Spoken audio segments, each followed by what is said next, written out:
27-year-old Ali aimlessly roams the refugee camp where he was born and raised.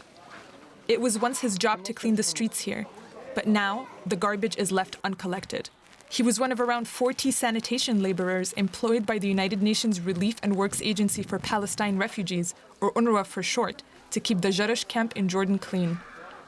In 2018, the Trump administration announced it would seize all funding to the agency, so it has had to let employees go, including sanitation laborers like Ali.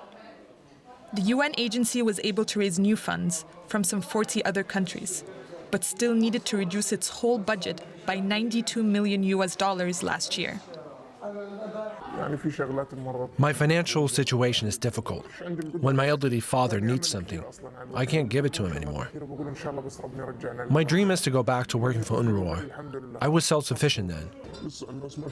The camp is extremely dirty, and in the coming summer months, it'll only get worse. Ali has asked us not to reveal his identity. His refugee status doesn't allow him to work outside the camp. This job was his only source of income to support his family of 6. There are now only 10 workers left to clean a camp with a population of 30,000. As a result, the camp is experiencing a garbage crisis. Of Jordan's 10 refugee camps for Palestinians, this one, Jerash, is the absolute poorest. An estimated 52% of the residents here live under the national poverty line. With the recent cuts to UNRWA, residents say conditions have reached an all-time new low. The camp is lacking in everything. The sanitary situation's very bad. Every day I have to clean this street myself. We moved to a different camp, Al-Baqa'a. It is the largest refugee camp for Palestinians in Jordan with a population of over 100,000. Many families have been in the camp for generations. Here, sanitation is not the only problem. Residents of houses with makeshift roofs like this one are especially vulnerable in the winter months. Muhammad, a father of 2, says he hoped UNRWA would help with building expenses, but they always cited a lack of funding. He was forced to go into debt to pay for this metal cover. I'm a grown-up. I can handle this. But I was worried for my children. All night I would carry them from one room to the other so that the rain would not fall on their heads. I had to put buckets all over the house. I had no other solution. Yet the solution he found is by no means sustainable. Water still gets through. The house poses many health hazards, and the children are at risk of electrocution from uncovered wires. Muhammad says that when the summer months hit, the roof will make temperatures inside the house unbearable. He says he feels abandoned, with no other option but to hope for a better future. Well, DW's Rupert Wiederwald spoke to Pierre Krenbühl, Commissioner General of UNRWA, the United Nations Relief and Works Agency for Palestinians. He says it is in Europe's interest to improve conditions for refugees in the Middle East. I'm joined now by Pierre Krenbühl, Commissioner General of the United Nations Work and Relief Agency for Palestinian Refugees. Mr. Krenbühl, last year your organization had to fill a gap of nearly $500 million after the US cut its funding. You managed to get some other funding from 40 other countries. Is your organization now out of the waters? Well, it was an existential crisis last year, no doubt about it, and it shook the agency. It shook Palestine refugees throughout the Middle East.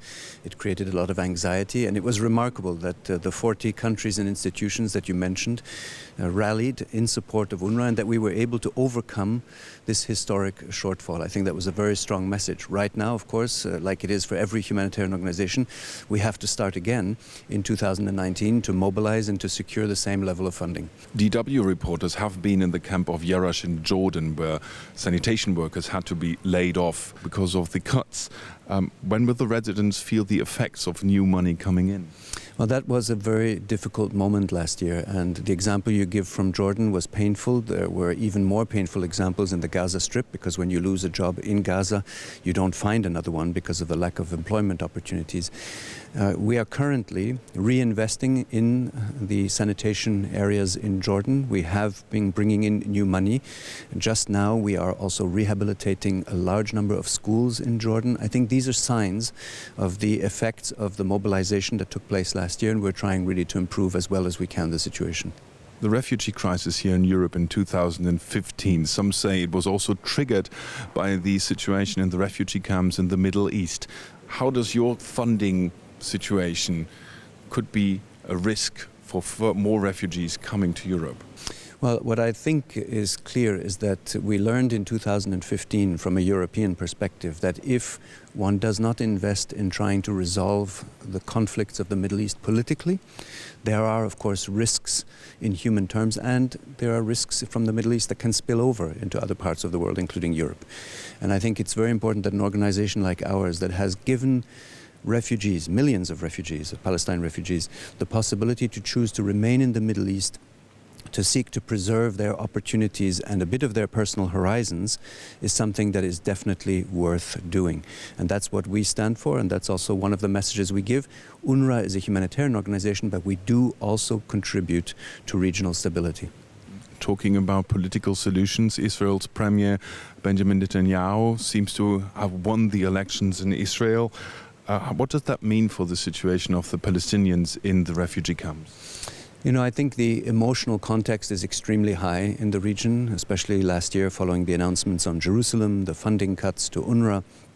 So it's in everybody's interest, I think, sincerely said in the region, to see a bit more courage displayed at political levels, at the international level, in re-engaging in the search of a political solution. Because you have to understand that what we're dealing with in the region now is a total lack of horizon. And lack of horizons are not good for people, but they're also not good for stability.